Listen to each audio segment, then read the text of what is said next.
Assalamualaikum warahmatullahi wabarakatuh. Apa kabar semuanya? Semoga dalam keadaan yang baik dan sehat. Setelah di video sebelumnya, di bagian pertama kita sudah mengenal tentang AMDAL, analisis mengenai dampak lingkungan, di mana di video sebelumnya kita membahas mengenai pengertian, tujuan, fungsi, serta manfaat dari AMDAL. Nah, di video kali ini ada dua topik utama yang akan kita bahas. Yang pertama adalah dokumen-dokumen AMDAL, dan yang kedua ada prosedur pelaksanaan AMDAL. Nah, seperti apa? Simak video ini selengkapnya.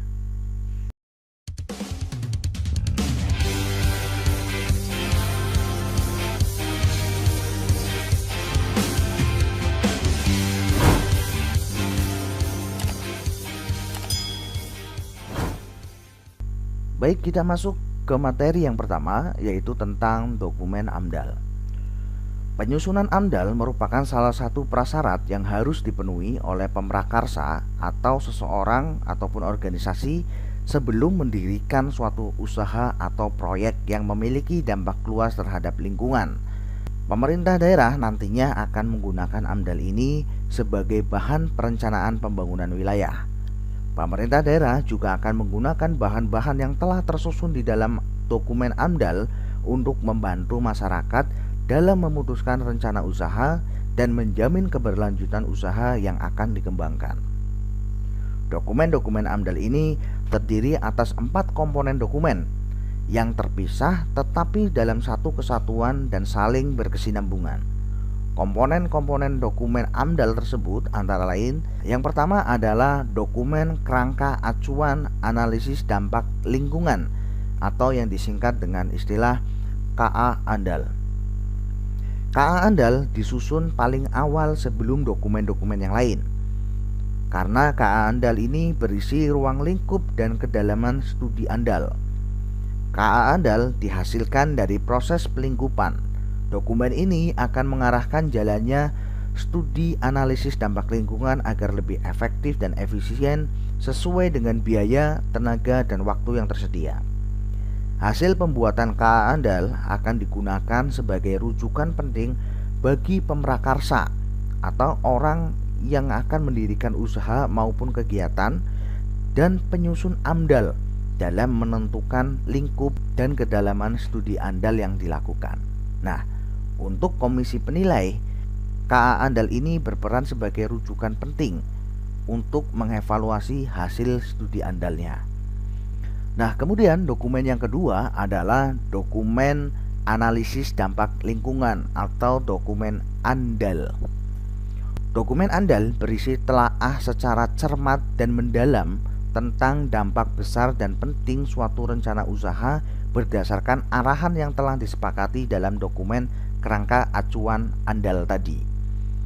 Nah, dalam dokumen AMDAL ini memuat beberapa hal penting, di antaranya masukan penting dalam pengambilan keputusan, rencana usaha beserta kemungkinan dan dampaknya, dan keterangan mengenai kemungkinan adanya kesenjangan informasi.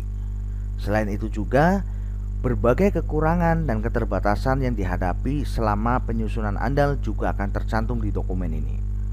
Nah, kemudian dokumen yang ketiga adalah dokumen rencana pengelolaan lingkungan atau yang disingkat dengan istilah dokumen RKL.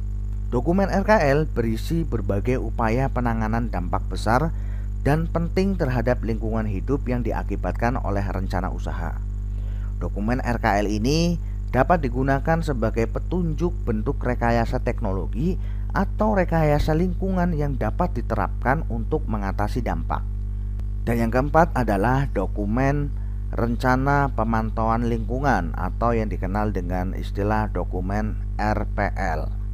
Nah, dokumen RPL memuat rencana-rencana pemantauan terhadap berbagai komponen lingkungan hidup yang telah dikelola akibat terkena dampak besar dan penting dari rencana usaha.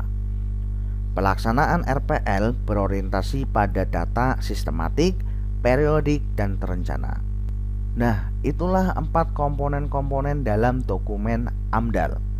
Keempat dokumen ini akan dinilai untuk menentukan layak atau tidak layaknya suatu proyek dibangun. Dokumen analisis mengenai dampak lingkungan dibuat sebelum proyek dikerjakan sehingga penekanannya pada aspek perencanaan. Butir-butir perencanaan memuat aspek yang bersifat preventif, yaitu analisis mengenai dampak lingkungan dari segi konsepnya. Nah, kemudian selanjutnya adalah prosedur pelaksanaan AMDAL. Prosedur pelaksanaan AMDAL di Indonesia terdiri atas beberapa tahapan. Nah, tahapan yang pertama adalah tahap persiapan. Proses persiapan bertujuan menunjukkan efektivitas dan efisiensi proses pelaksanaan selanjutnya. Dalam tahap persiapan ini dilakukan perapihan administrasi pelaksanaan AMDAL yang meliputi menyusun jadwal kegiatan, jadwal pelingkupan, surat menyurat, dan persiapan untuk penyusunan kerangka acuan analisis dampak lingkungan atau KA AMDAL. Nah, kemudian tahapan yang selanjutnya adalah tahap pelingkupan. Pelingkupan merupakan proses pengidentifikasian dampak yang terkait dengan didirikannya usaha atau kegiatan. Nah, kegiatan pelingkupan akan menghasilkan identifikasi tentang ruang lingkup studi, isu-isu pokok, batas wilayah studi, jenis data, kebutuhan pakar dalam tim penyusunan analisis mengenai dampak lingkungan, metode AMDAL-nya, dan batas waktu studi dan jadwal studi serta biaya yang diperlukan. Nah, setelah tahap pelingkupan, maka tahapan yang selanjutnya adalah masuk ke tahap proses pengumuman dan konsultasi masyarakat. Berdasarkan keputusan Kepala Bapedal nomor 8 tahun 2000, sebelum menyusun kerangka acuan analisis dampak lingkungan atau KA AMDAL, pemrakarsa atau orang yang akan melakukan proyek pembangunan atau kegiatan wajib mengumumkan rencana kegiatannya selama waktu yang ditentukan dalam peraturan tersebut. Selain itu, pemrakarsa wajib menanggapi masukan dari masyarakat dan melakukan konsultasi kepada masyarakat. Jadi ketika kita akan membangun sebuah usaha ataupun proyek serta kegiatan, maka wajib untuk mengumumkan rencana kegiatan tersebut selama rentang waktu yang ditentukan dalam peraturan tersebut. Dan juga sebagai seorang pemrakarsa wajib juga menanggapi masukan dari masyarakat dan melakukan konsultasi kepada masyarakat.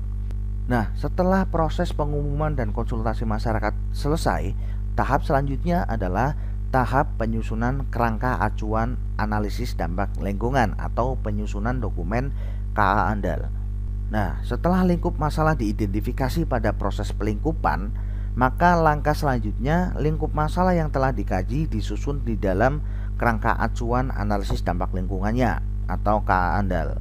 Setelah penyusunan selesai, pemrakarsa mengajukan dokumen KA AMDAL ini kepada komisi penilai untuk dinilai. Berdasarkan peraturan, lama waktu maksimal untuk penilaian kerangka acuan AMDAL ini sekitar 75 hari di luar waktu yang dibutuhkan untuk memperbaiki atau penyempurnaan kembali dokumen. Dan tahap selanjutnya adalah tahap penyusunan analisis dampak lingkungan, RKL, dan RPL. Setelah kerangka acuannya disetujui oleh komisi penilai, maka langkah selanjutnya menyusun dokumen analisis dampak lingkungan atau dokumen AMDAL.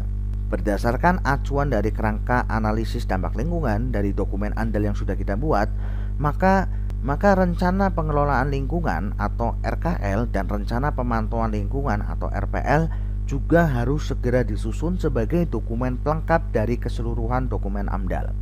Nah, RKL menghasilkan metrik tentang pengelolaan lingkungan hidup, adapun kalau RPL memuat cara pemantauan lingkungan yang berdasarkan prediksi yang telah disusun.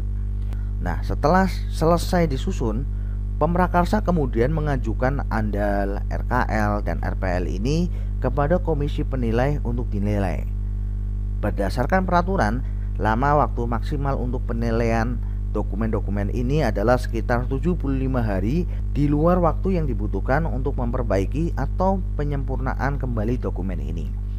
Nah, setelah tahap penyusunan dokumen AMDAL, RKL, dan RPL, maka tahap selanjutnya adalah masuk ke tahap diskusi dan asistensi. Nah, pada saat penyusunan dokumen KA AMDAL, dokumen AMDAL, dokumen RKL, dan dokumen RPL dilakukan diskusi dan asistensi. Hasilnya berupa pembahasan dan presentasi mengenai AMDAL. Dan tahap yang terakhir adalah tahap legalisasi dan dokumen. Setelah dokumen AMDAL tersusun dengan rapi, maka langkah terakhir dilakukan adalah legalisasi atau pengesahan secara hukum oleh instansi yang berwenang. Nah, inilah prosedur dalam pelaksanaan AMDAL.